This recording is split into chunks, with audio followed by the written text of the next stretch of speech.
on the edge of a forgotten spaceport, fixing broken machines and trying to stay invisible. But one silent evening, a strange girl with glowing eyes ran into his shop. Scared, silent, and carrying nothing but a shattered toy. He fixed it, she smiled. Then she vanished. Years later, she returned, not as a child but as a warrior in black armor, with soldiers behind her and a message that could start a war. "I've come to claim you," she said. "What began with a broken toy may end with the fate of two worlds." If you are new here, then please subscribe this channel and show thumbs up by liking this video. Now let's move to this wonderful story. The station was always too loud, too hot, too full of people trying to forget where they came from. Ships came and went without pause, like clockwork. Engines roared, lights flickered, and voices echoed through the narrow corridors. No one stayed, still. No one noticed anything unless it made credits. But Naren noticed. He lived at the far edge of Dock 9, where the traffic slowed and the noise faded into the hum of old machines. His shop was small, tucked between a storage unit and a rusting cargo pod that hadn't moved in years. The sign above his door didn't work, but that was fine. He didn't want attention. He fixed broken things. Wiring, engines, panels, communicators. Things that others tossed aside. Naren was human. One of the few on this station. After the war, most humans left or were asked to. Some still didn't trust them. Others never forgave them. But Naren wasn't here for politics. He was here because it was quiet. Because machines didn't lie. That day started like all the others. He sat at his bench, a half-broken control console in front of him, music playing from an old speaker that buzzed every few minutes. His fingers moved gently over the wires, testing, repairing, rewiring. Then he heard it. Soft footsteps. Quick, too light for an adult. Someone running. He looked up, but the doorway was empty. Just as he turned back to his work, a shadow darted inside. It moved fast, slipping behind a crate near the back of the shop. Naren didn't move. Seconds later, loud voices echoed outside. 3 older alien boys rushed past, shouting in a language he didn't know. They didn't stop. They didn't see her. After the noise faded, Naren stood slowly. He didn't want to scare her. He walked over to the crate, crouched down, and looked. Behind it, she was there. Small, maybe 10 or 11 years old, not human. Her skin was a soft blue, her long silver hair pulled into a messy braid.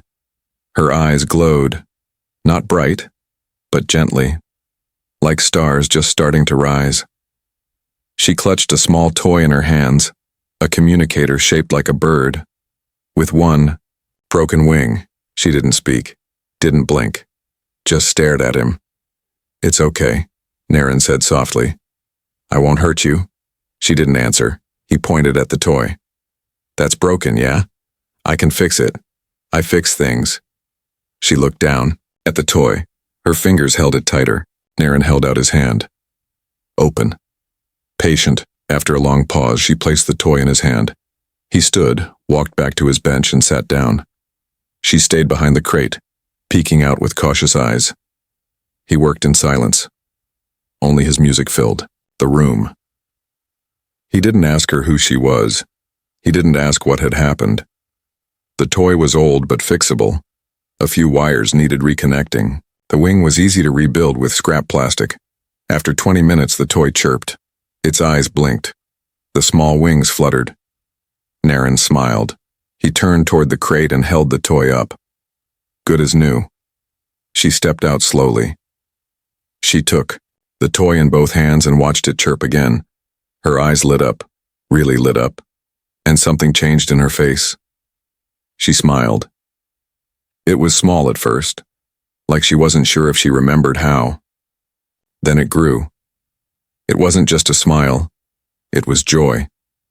The kind that fills a heart too long empty.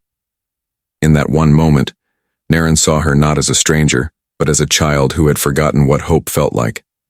She didn't say a word. Not one. She just bowed her head slightly, then turned toward the door. "Hey." Naren said, reaching for a small container on the bench. You hungry? She paused. He held the container out. Inside were a few pieces of synth fruit. Nothing fancy, but fresh. Enough. She walked over slowly, picked up a piece. Ate it. Her hands trembled. She ate two more, never looking away from the door. Her eyes flicked toward the street outside, then back to Naren. Still no words. Naren didn't push. He just watched. Finally, she walked to the doorway. Before stepping outside, she turned to look at him one last time. You be safe, he said gently. She nodded. Then she was gone. The next day, he asked around. No one had seen her. No one cared. Just another lost kid in a place where people vanished every day, Naren told himself to forget. But he couldn't. The memory of that smile stayed with him. It lived in the quiet moments, in the hum of old wires, in the flicker of broken lights. He couldn't explain it. He didn't try to. Something in that one moment had changed, not just for her, but for him. And deep down, he knew she wasn't truly gone. Years passed like slow-moving ships through quiet space. The station didn't change much. It was still loud, still dusty, and still full of people trying to disappear. But Naren had changed. His hair had more gray now. His hands weren't as steady, but they still knew how to fix anything that beeped, sparked, or hummed. The shop remained the same. Worn metal walls, shelves full of forgotten tech, and the same old speaker playing soft music in the background. Yet something inside Naren had shifted the day that girl stepped into his shop. He never saw her again, but he never forgot the smile. On a morning like any other, Naren was working on a damaged scanner. The sun lamps above flickered slightly, casting long shadows across the floor. The air was warm, thick with the smell of melted wires and machine oil. Then, everything stopped. A sound deeper than thunder rolled across the docking bay, not the crash of machinery or the hiss of steam, but the low growl of a ship unlike any other. Naren looked up. Outside, the sky above Dock 9 went dark as a massive ship blocked the light. It was sleek, smooth, and shaped like a blade. No one on this station could afford a ship like that. No trader, no wanderer. The ship landed without a word. Within minutes, figures stepped out, tall, armored, weapons ready. No one spoke. Even the usual noise of the dock fell silent. Then she came. She walked with calm, measured steps. Her armor was black and silver, sharp like a blade. Lines of light ran along her arms and chest. A glowing crest pulsed on her shoulder. She wore a helmet that hid her face, but her presence was clear. This was someone important, someone dangerous. People moved aside as she passed. The guards followed her closely, scanning every shadow, and she walked straight toward Naren's shop.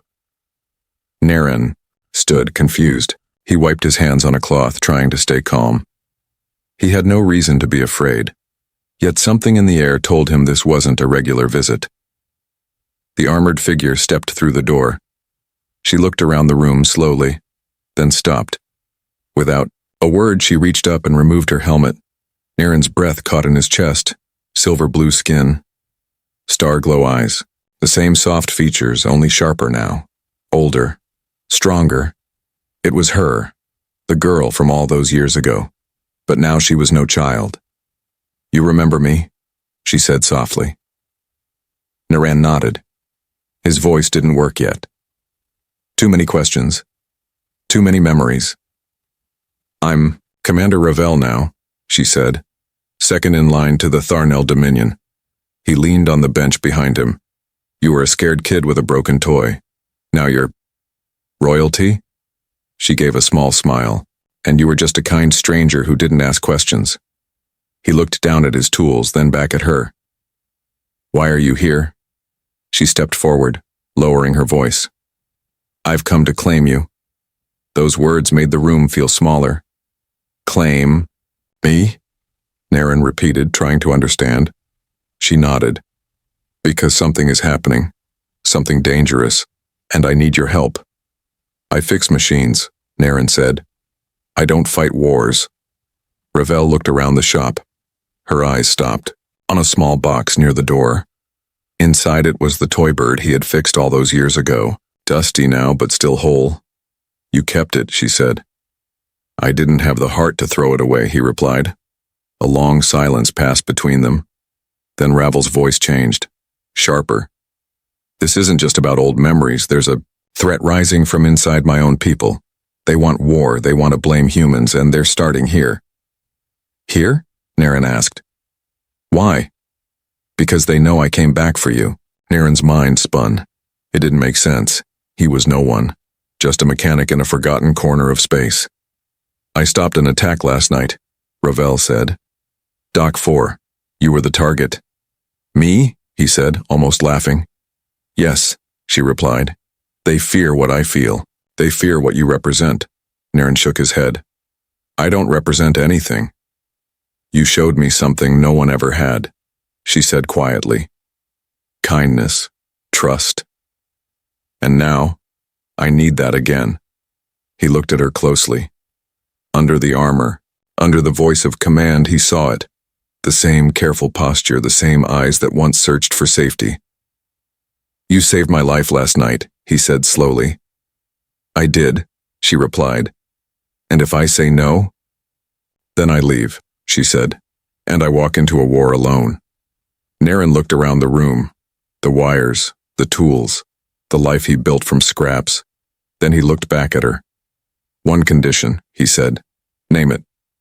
No secrets, he said. If I help, I want the truth, always. Ravel nodded. Agreed. Outside, her guards waited. The engines of her ship still rumbled like a storm waiting to rise. Naren reached for his coat. I'm too old for this, he muttered. But maybe it's time. Ravel smiled. Not a commander's smile. Not a soldier's. A real one. And for the first time in years, Naren didn't feel forgotten. Naren stepped onto the warship and felt the air shift around him. It was colder here, not just in temperature but in spirit. Everything felt sharp, calculated, and too perfect. The walls were smooth metal with thin silver lights running through them like veins. They pulsed softly as if the ship itself was alive and watching. The door behind him sealed with a hiss. Ravel walked ahead, silent and calm. Her armor clicked lightly with each step. 2 guards followed them, their faces hidden behind dark helmets. Naren could feel their eyes on him even though he couldn't see them. No one spoke. As they moved through the corridor, Naren noticed how different this world was from his dusty shop. Here, everything was clean, ordered, and strange. Doors opened, by sensing their steps. Symbols on the walls glowed faintly. There were no loose wires, no flickering lights, no sound of tools or music. It made him feel like a visitor in someone else's dream. After a few minutes, one of the guards stepped forward and pressed a small device against Naren's wrist. It clicked and locked in place, a black metal tag cold and tight. What's this? Naren asked. A tracker, Ravel said without turning. Standard protocol. They don't trust humans. Naren looked down at the device, then at the guard. I see the feeling's mutual. They continued walking. They passed rooms that didn't look like rooms. Some had floating displays of strange maps. Others had glowing panels that seemed to shift with no one touching them. The ship was quiet, but it was not peaceful. It felt like a place always holding its breath. Finally, they reached a small room. Ravel stepped inside and the lights adjusted to her presence. The wall showed moving lines and silent data streams in her native language. Naren followed her in. She turned to face him. This is where we begin. Begin what? Naren asked. Ravel pulled a disc from her belt and placed it on the table in front of them. It lit up with a soft hum, projecting a floating image above it. Maps, signals, and flashing red symbols appeared in the air. These are intercepted messages, she explained, from a group within my own dominion. They're planning to break away and start a war with human settlements. Naren stepped closer. Why now? Because they believe humans are weak, she said. And because they believe I've betrayed Them by returning to you. Naren stared at the red signals. I didn't ask you to come back.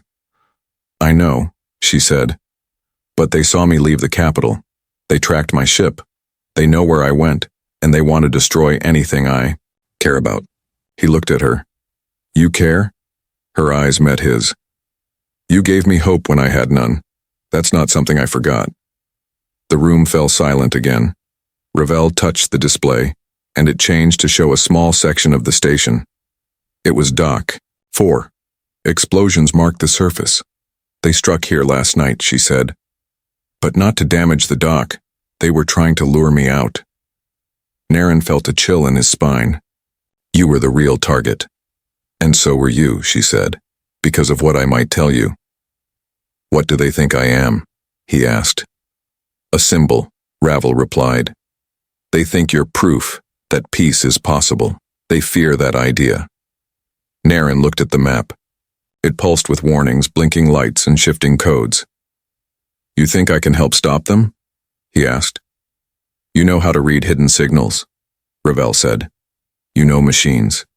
You see things others miss. I see broken parts, he said quietly. And you fix them, she replied. I need someone like that now. Naren walked around the table watching the images shift and change. His hands itched to touch tools to solve puzzles. But this wasn't a simple repair. What happens if we fail? He asked. War, Ravel said. One we may not survive. He took a deep breath. Everything in him wanted to walk away. To return to his small shop, to the quiet hum of wires and the simple life he had built. But something stronger kept him there. A memory. A smile. If I do this, Naren said, I need full access to your systems, your signals. Nothing hidden. You'll have it, she said. And no more tracking, he added, tapping the band on his wrist. Ravel nodded. I'll speak to the guards. Naren looked at her once more. She was different now, taller, stronger, a commander of people and ships. But inside he could still see the girl who had once stood in his shop, silent and afraid. Now she needed him, and somehow, that made the fear inside him fade. All right, he said. Let's start fixing this mess.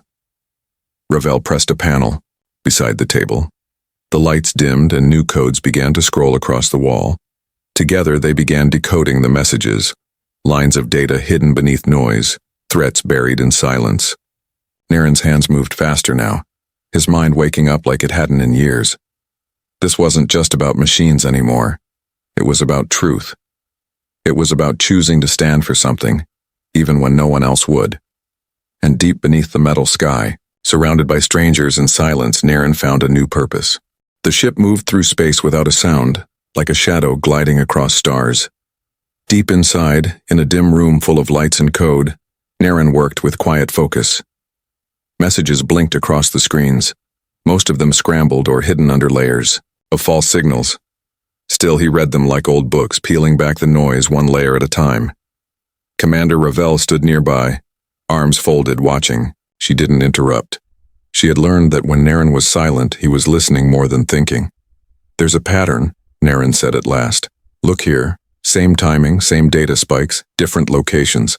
This isn't random. Ravel stepped closer. So it's organized? More than that, he said. It's coming from inside your ship. The words filled the air like cold smoke. Ravel's jaw tightened. Someone on board? Yes, Naren replied. Someone close, to your command. For a moment, she didn't speak. Then she tapped a control panel and locked down all communications from the ship. Alarms stayed silent, but the lights shifted slightly, dimming with intent. Can you find who? She asked. Naren nodded. Give me time. Hours passed. The ship moved on, drifting through stars while inside, trust cracked like old metal. Naren traced messages through hidden channels, watched login patterns, and followed small clues that no one else would have noticed. Finally, the pieces came together. He turned toward Ravel. It's your advisor. The one named Seren. He used an old system you thought was disconnected. Ravel closed her eyes for a moment. Then she straightened. I trusted him. He sent plans to a rebel group, Naren said. They're moving to strike a human colony. 2 days from now. Ravel didn't hesitate. She ordered a quiet arrest, no alarms. Seren was taken without a fight. He didn't even look surprised. He just smiled as the guards led him away. Later, in the command chamber, Ravel stared at the map. Red lines moved toward a peaceful colony orbiting a quiet moon. Families lived there. Workers. Children. They won't survive an attack, Ravel said softly. Then we stop it, Naren replied. Ravel looked at him. You've done more than I ever asked. You can stay here. We'll handle the rest. Naren shook his head. I didn't come this far to walk away now. You're not a soldier. No, he said, but neither are they. Ravel nodded. We'll go together. They jumped to the edge of the colony's system just as the rebel ships approached. Ravel's warship wasn't alone. She had sent a signal ahead. A fleet of loyal allies now waited beside her, ready. The battle was fast and brutal. Naren stayed in the control room managing comms and signals. He rerouted systems, blocked enemy codes, and sent false data to confuse the rebels. Ravel led the defense like a storm. Her voice calm, her orders clear. Within an hour, it was over. The rebel fleet retreated, defeated. The colony was safe. But peace came with a cost. Ravel stood before her council soon after. Some of them questioned her actions, questioned her choice to bring a human into her ship. They feared weakness. They feared change. Ravel stood firm. He saved lives, she said. He saw what we did not. And he reminded me of something we've forgotten, how powerful small kindness can be. The council didn't cheer, but they didn't punish her either. Not this time. Afterward, on a quiet night, Ravel and Naren stood in the ship's viewing deck, stars stretched in every direction, peaceful, endless. What now? Naren asked. I keep fighting for what's right, she said. And you? He looked down at the small bird-shaped communicator she had returned to him. It was worn and old, but it still worked. I go back, he said. Back to my shop, to fix what's broken, like I always have. She smiled. Not like a commander, not like a warrior, just like before. A real smile. He turned to leave, but she stopped him for a moment. You changed everything, you know. I just fixed a toy, he said with a shrug. No, she replied. You saw me when no one else did. They stood for one more moment under the stars. Then Naren walked away. Back on the station, life moved on. Ships came and went. Voices echoed. Machines broke and were repaired again. Naren opened his shop the next morning. The door creaked like always. The light still flickered, but something inside had changed. Not just the tools, not just the wires. Him. He didn't know if Ravel would return. Maybe one day. Maybe not. But the toy bird sat on his bench, clean and working. And every time it chirped, Naren remembered the day a smile had changed everything. Sometimes, the smallest spark could light the darkest dust. And sometimes, that was enough.